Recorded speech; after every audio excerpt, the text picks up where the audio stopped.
본문은 이제 전쟁에 관한 내용이에요. 힘의 원리예요. 세상의 힘의 원리잖아요.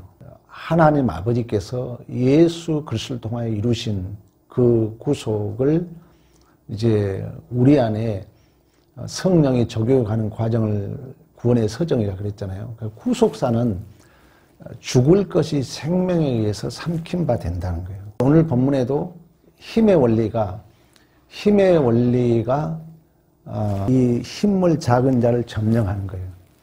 그러니까 가나안 북부 4개국이 가나안 남부에게 힘으로 지배해서 조공을 바치게 하는 거예요. 세금을. 근데 12년 동안 잘 바치다가 13년째 바치지 않는 거예요. 그러니까 이제 힘으로 점령하는 거죠. 이게 세상 원리예요. 세상 원리. 그래가지고 조카 롯, 아브라함의 조카 롯이 이제 잡혀간 거예요. 그 가나안 북부 4개국에 의해서 다 잡혀간 거예요. 그때 아브라함이 종 318명. 그러니까 전쟁이 났는데 전쟁도 경험이 없는 종 318명이 가가지고 가나안 북부 4개국에 쫓아가지고 그 이기고 다시 돌아오는 거예요. 누가 한 거예요? 하나님이 한 거예요. 종 318명이 가서 싸워서 이기고 돌아왔기 때문에. 그래서 그 내용을 설명해 준 게 멜기세덱 왕이 등장하는 거예요. 샬롬 왕 멜기세덱 왕. 이거 히브리서에 나와요. 성경으로 풀어줘야 돼. 이것은 예수 그리스도를 예시해요. 그러니까 모든 영적 싸움은 예수가 십자가상에서 이기신 줄로 믿습니다. 그래서 이제 이 싸움이 하나님의 싸움이었기 때문에 하나님이 하셨기 때문에 대표적으로 그 전리품을 다 이제 그 가져온 전리품을 10분의 1을 드리는 거예요. 이 말은 뭐냐면은 이 모든 것이 하나님의 은혜의 결과라는 거예요. 이 싸움의 승리가 나에게 있는 것이 아니라 내 조건과 나 자격의 문제가 아니라 전적인 하나님의 능력이었고 하나님의 은혜였고 하나님의 승리였다는 의미로 전부를 드리는 의미의 대표성이 10분의 1을 드리는 거예요. 그러면서 19절에 그 얘기를 하잖아요. 천지의 주제이시오 지극히 높으신 하나님이시여 아브라함에게 복을 주셔서. 그러니까 여전히 역사의 주인은 하나님이라는 거예요. 조금만 하나님에게 귀를 기울이면 정말 기적적이고 신비적이고 비밀스러운 하나님이 내 존재를 이렇게 이끌어감을 실제적으로 경험할 수 있어요. 이걸 경험해야 신앙생활이 흥이 나요. 여러분도 꼭 이러한 복이 있기를 축복합니다. 20절에도 그 얘기를 합니다. 너희 대적을 내 손에 붙이신 지극히 높으신 하나님을 찬송할지어다. 그리고 아브라함이 10분의 1을 멜기세덱에게 드리는 거예요. 그래서 이 10분의 1이라는 것은 대표성이라는 거예요. 이 모든 결과물들이 하나님의 은혜라는 거예요. 이제 그러고 나서 한 번 더 성경에 설명해 주는 거예요. 그러면 자, 이걸 아브라함이 다 가져왔어. 아브라함이 이기고 돌아왔어. 우리 인간적으로 그럴 수 있잖아요. 내가 해왔어. 그래서 이제 이 살렘 왕이 야 아브라함아 너 참 고생 많이 했다. 너 318명을 데리고 와서 그 가나안 남부 5개국을 이긴 그 가나안 북부 4개국을 다 이기고 빼앗아 왔기 때문에 너 정말 고생했다. 너 좀 이것 좀 가져가라. 했더니 아브라함이 뭐라면 아니라는 거예요. 그게 성경의 해석의 문제라고 그랬어요. 내가 혹시라도 여기에 전리품을 가져가면 이 치부가 나에게 돌아갈까 봐서 나는 들끓음의 실오라기 하나도 가져가지 않겠다는 거예요. 제가 지난주 수요일 날 설교를 그런 얘기했어요. 여러분들이 교회 일을 하다 보면은요, 소자로 보일 수 있어요. 교회 일하고 내 이름이 안 나타난 게 은혜입니다. 근데 우리는 내 이름이 나타나기를 원하고 싶죠. 오른손이 하는 걸 왼손이 모르게 하라 그랬잖아요. 내가 자주 예를 들었던 것처럼 자, 발로 공을 차요. 축구를 잘하는 사람 발로 잘하잖아요. 발이 잘했다 하지 않는 거예요. 그래서 이 아브라함도 그러는 거예요. 이 공로는 하나님이 하셨기 때문에 혹시라도 이 치부가 나에게 돌아갈까 봐서 들끓매 하나 실오라기 하나도 가져가지 않겠다. 오직 영적 싸움은 하나님이 하시며 하나님의 능력이시며 하나님의 은혜이시며 하나님의 승리인 줄로 믿습니다. 이러한 여러분 전쟁의 싸움은 많이 보여주잖아요. 성경에. 예를 들어서 우리가 골리앗과 다윗 전투도 여러분 기억나잖아요. 우리 어렸을 때부터 얼마나 그 얘기를 많이 들었습니까? 근데 우리는 그때 다 어떻게 알아먹었어요? 누가 이긴 거요? 골리앗을 누가 이겼다고? 다윗이 이겼다고 가르쳤잖아요. 성경 모르는 전도사들이 그렇게 가르친 거예요. 근데 이제 목사가 되고 보니까 그게 아니에요. 하나님이 이겼다는 거예요. 다윗이 그 얘기하잖아요. 너는 칼과 단창과 창으로 나오지만 나는 누구 이름으로? 만군의 여호와 이름으로 나아가리라. 미디안 13만 5천 명을 기드온 300명 용사가 이기잖아요. 하나님이 이긴 거예요. 그래서 기드온 용사를 처음에 2만 2천 명이 오잖아요. 그래서 이제 다시 돌려보냅니다. 12,000명을. 그리고 10,000명이 남아요. 그게 10,000명에서 이제 300명을 뽑는데 여기 이제 주석가들이 다양한 해석을 해요. 자, 이제 어떤 주석가 그렇게 해요. 개같이 물을 손으로 떠서 먹는 사람. 그리고 완전히 물을 끓고 먹는 사람. 이제 여기서 해석이 약간 다를 수가 있는데 저는 그렇게 해석을 하는 거예요. 이렇게 서서 개같이 핥아 먹은 사람이 겁 있는 사람이요. 딱 엎드려서 무릎을 꿇고 먹는 사람이 겁 있는 사람이에요. 제가 해석은 물론 이게 뭐 그 해석자마다 다르지만 나는 왜 하나님이 했다는 의미에서 자, 10,000명이 모였는데 700명은 물이 있는데 무릎을 꿇고 이렇게 먹는 거예요. 무릎을 꿇고. 근데 300명은 이 물을 떠서 개같이 먹는 거예요. 지금 적군들하고 전쟁터를 나가야 되는데 누가 더 겁이 많은 것 같아요? 그렇죠. 저는 서서 먹는 개같이 핥아 먹은 사람을 겁을 많은 걸로 저는 해석을 하는 거예요. 물론 이제 다르게 해석할 수도 있어요. 뭐 경계심이 더 좋다 이렇게 할 수 있는데 제가 보기에는 하나님이 왜 하나님이 하셔야 되니까 어떻게 보면 더 겁 많은 사람 저는 그렇게 해석을 하는 것입니다. 그리고 그걸 다시 한번 해석을 해주는데 우리 한번 사사기 한번 찾아볼래요? 사사기 7장으로 한번 가봅니다. 사사기 7장 우리 2절만 합독합니다. 시간 관계상. 여호와께서 기드온에게 이르시되 너를 따르는 백성이 너무 많은즉 내가 너희 손에 미디안 사람을 넘겨주지 아니하리니 이는 이스라엘이 나를 거슬러 스스로 자랑하기를 내 손이 너를 구원하였다 할까 함이니라. 아멘. 하나님은 그렇다는 거예요. 그래서 하나님은 여러분들이 바닥 칠 때 기적을 이루어요. 아멘. 바닥 칠 때 여러분들이 제발 더 하나님의 이름을 높여야 돼요. 하나님이 가장 기뻐하는 것은 이걸 하나님이 하셨습니다. 이 항복을 받아내길 원해요. 그래서 우리의 조건, 아브라함 우리 지금 공부하고 있잖아요. 아브라함에게 하늘의 별같이 땅의 티끌같이 바다의 모래알같이 후손을 약속하지만 아브라함의 인간적 조건은 더 좋아져요, 나빠져요? 나빠지잖아요. 왜? 하나님이 했다는 것을 항복해야 되니까. 이걸 믿음이라 그러는 거예요. 믿음이란 것은 내가 할 수 없기 때문에 하나님을 의지하는 거예요.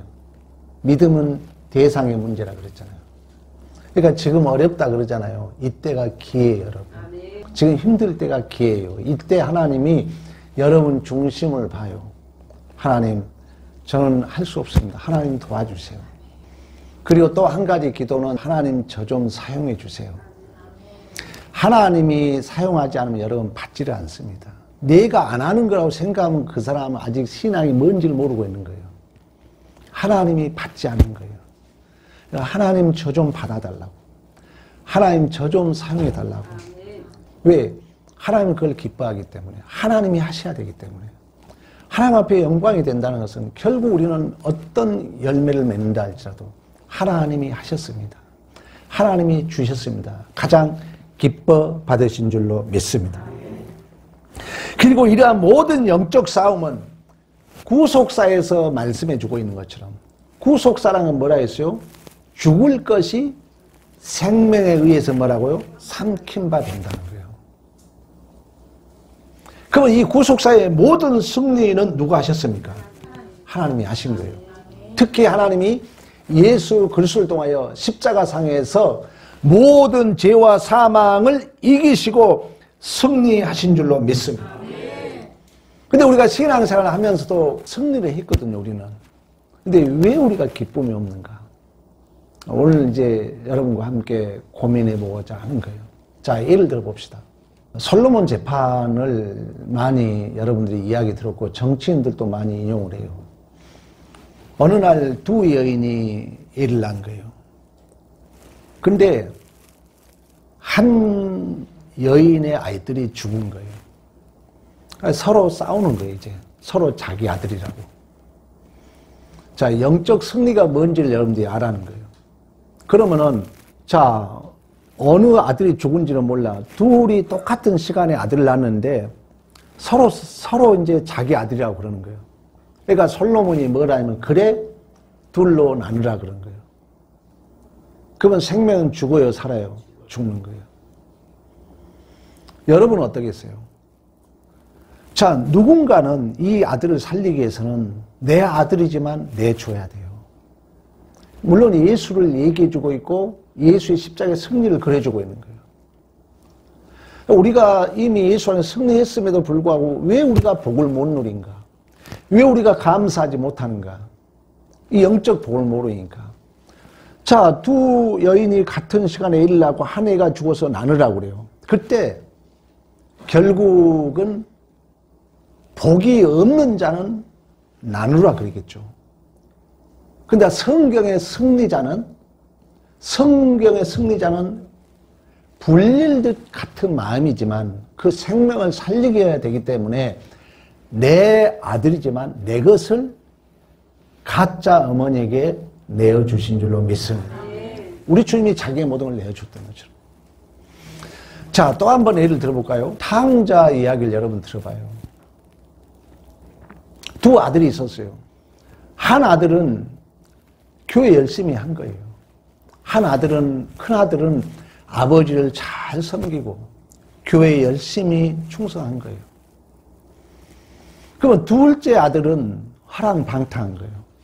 아버지가 살아있는데 분깃을 달라 해가지고 방탕하다가 돼지의 죽음을 먹고 싶어도 주는 자가 없어서 아버지 집으로 돌아와요. 누가 복입니까? 첫째 아들이 복이잖아요. 교회에 충성하고 아버지 집에서 허랑방탕하지 않는 자가 복이잖아요. 근데 이제 창자가 돌아오니까 아버지는 어쨌든 내 자식이니까 탕자를 맞이해야 되잖아요. 그래서 옷을 입히고. 왜? 허랑방탕한 자이니까. 근데 왜 첫째 아들이 감사가 없죠? 왜 첫째 아들은 진짜 복 있는 자이고 승리자잖아요. 왜? 아버지 집에서 허랑방탕하지 않고 열심히 살아왔기 때문에. 근데 누가 불평하죠? 복 있는 자가 불평해요. 큰아들이. 복을 모르면 그렇다는 거예요. 교회라는 것은 열심히 한 사람도 있고 안 한 사람도 있어요.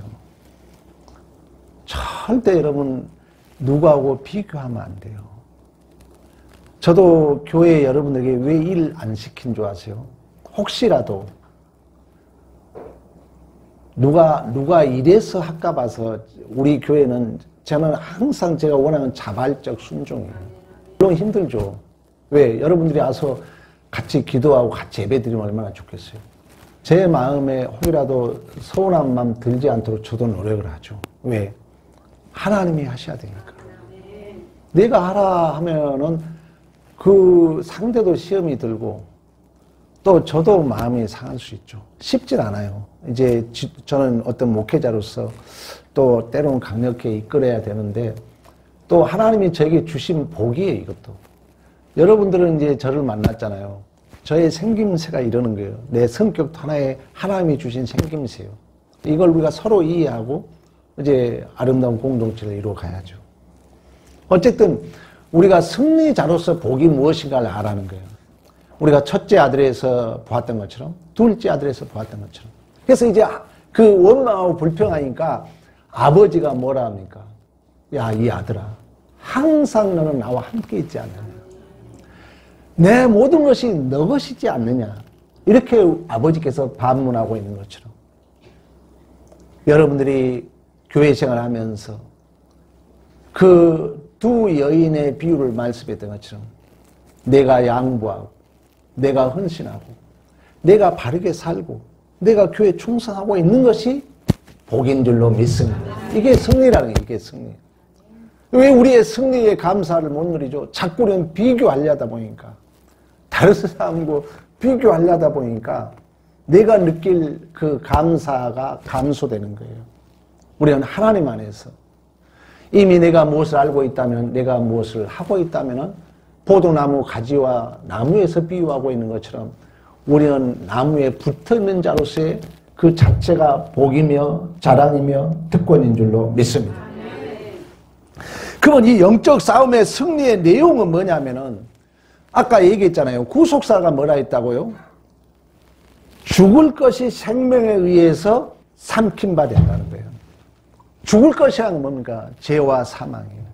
사단의 권세예요. 우리 예수님께서 십자가상에서 사단 마귀 권세를 이기시고 내가 다 이루었다고 말씀하고 있는 것처럼.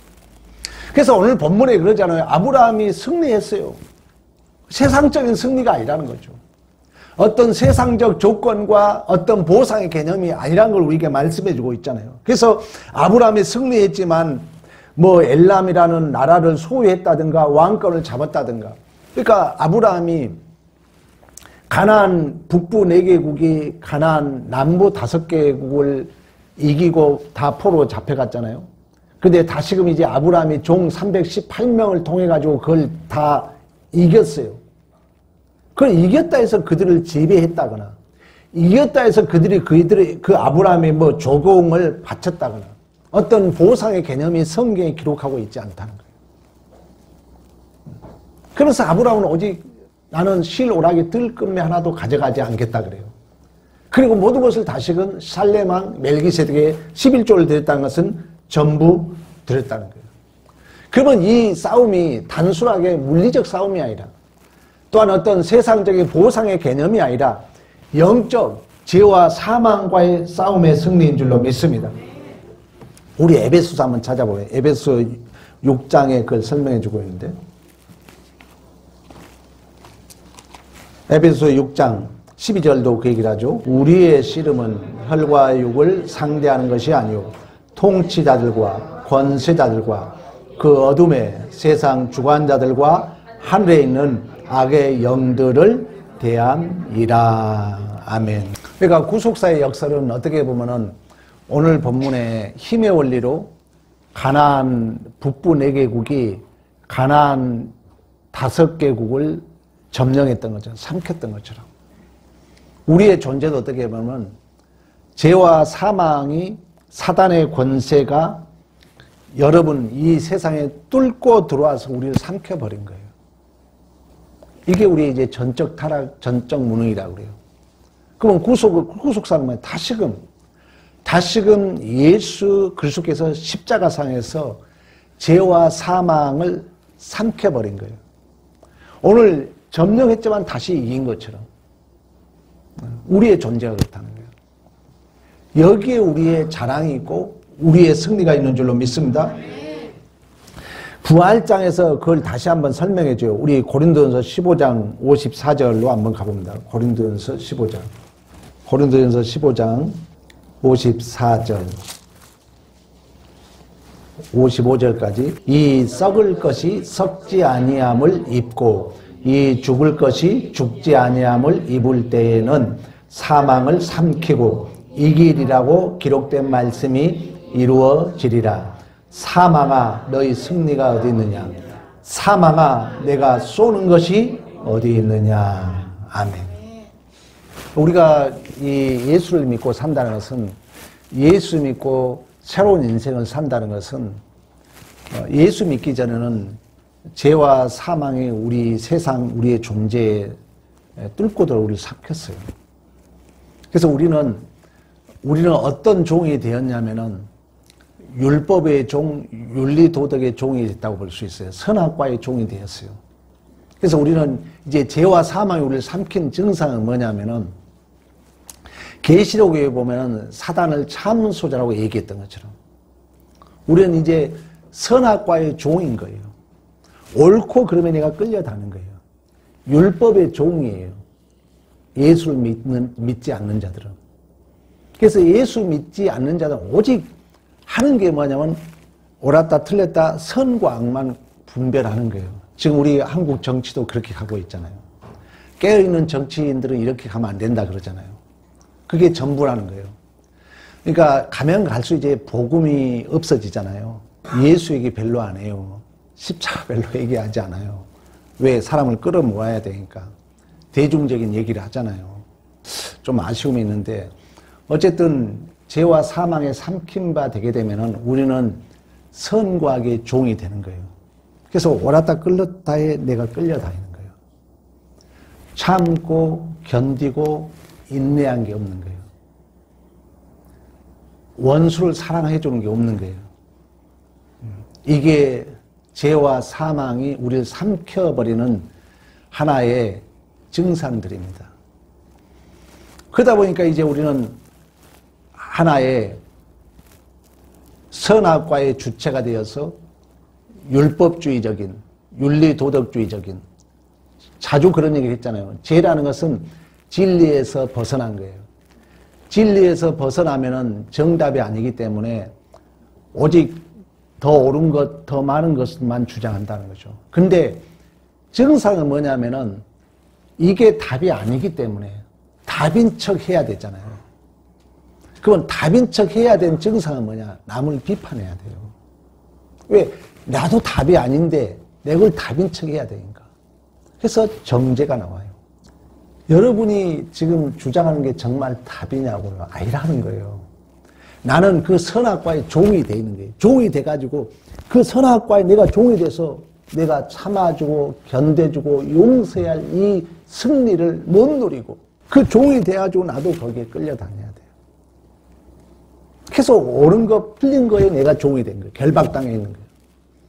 그 정상은 뭐냐? 정상은 내가 옳다고 아무도 말하지 않으면 나는 기뻐하겠죠. 희열을 느끼겠죠. 그러나 보면 그게 아니고. 왜? 왕들의 전쟁이니까. 나만 옳은 줄 알았는데 그게 아니라는 게 느껴져요. 그때부터 이제 상대를 비판해야 돼요. 정죄해야 돼요. 왜? 내 옳음이 더 옳음으로 나타나야 되기 때문에. 이게 하나님이 없는 자들의 벌이라는 거예요. 그래서 사단이 하는 일에 가장 중요한 게 뭔지 압니까? 참소자, 고발자라 그래요. 자꾸 참소하는 거, 고발하는 거예요. 그럼 우리가 예수를 믿는다는 것은, 우리가 구원을 받았다는 것은 예수의 생명이 이러한 죄와 사망에 대하여 삼킨 바 된 줄로 믿습니다. 그래서 우리가 하나님의 자녀가 된 거예요. 우리는 예수 안에서 한 공동체가 된 것입니다. 그래서 교회는 이 하나님 안에서 예수 안에서 한 공동체가 된 질서와 체제는 이제 은혜의 법칙이라고 그래요. 믿음의 법칙이라고 그래요. 그리고 사랑의 법칙이라고 그래요. 그러니까 예수 믿는 자의 승리는 뭐냐면은 내가 상대편에 서주는 게 승리예요. 이게 참 힘들어요. 왜? 상대가 틀렸는데 어떻게 상대편에 서주냐고요. 근데 믿음의 법칙은 뭐냐면 이게 힘들다니까. 상대가 틀리고 상대가 죄인인데 어떻게 상대편에 서주냐고요. 근데 그걸 성경 믿음이라고 해요.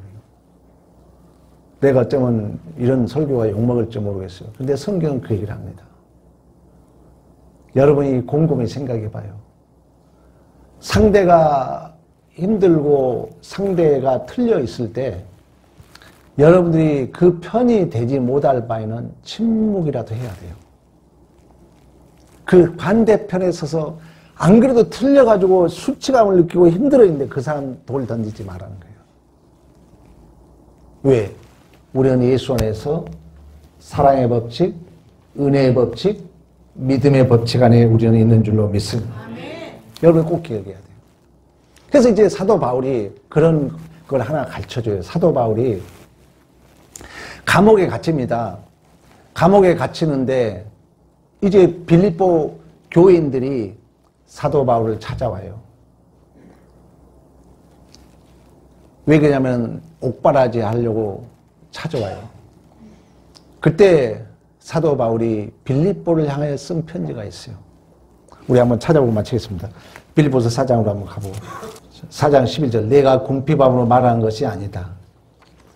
나 어떠한 형편인지 나는 자족하길 배웠고 나는 비천에 처할 줄도 알고 풍부에 처할 줄도 알고 모든 일 곧 배고픔과 배부름과 풍부와 궁핍에도 처할 줄 아는 일체의 비결을 배웠노라. 내게 능력 주신 자 안에서 모든 것을 할 수 있느니라. 아멘. 그러니까 사도 바울은 비록 감옥에 있지만 이제 내가 여기는 그 질서, 내가 믿는 체계는 세상적인 많이 갖고 좋은 것 입고 여기에 나는 체계에 왜속된 자가 아니라는 거예요. 나는 하나님 안에 있다는 거예요. 하나님 안에 있기 때문에 그런 세상적 조건, 자격, 뭐 풍부, 많이 가졌고 조금 가졌고 부유하고 궁핍하고 여기에 나는 내 존재가 개입되어 있지 않다는 거예요. 하나님 안에 있다는 거예요. 그래서 그 하나님 안에서 모든 것을 할 수 있다는 이 믿음. 여러분들은 이미 예수 안에서 승리자예요. 내가 어떤 믿음 안에서 승리했는가? 우리는 죄와 사망에서 승리한 자들이라는 것입니다. 세상적인 풍부와 배고픔과 세상적 조건에 여러분 마음 빼앗기지 마시고 하나님 안에 있는 자로서의 참 자유와 안식을 누리는 믿음의 승리가 있기를 간절히 축복합니다. 우리 다 같이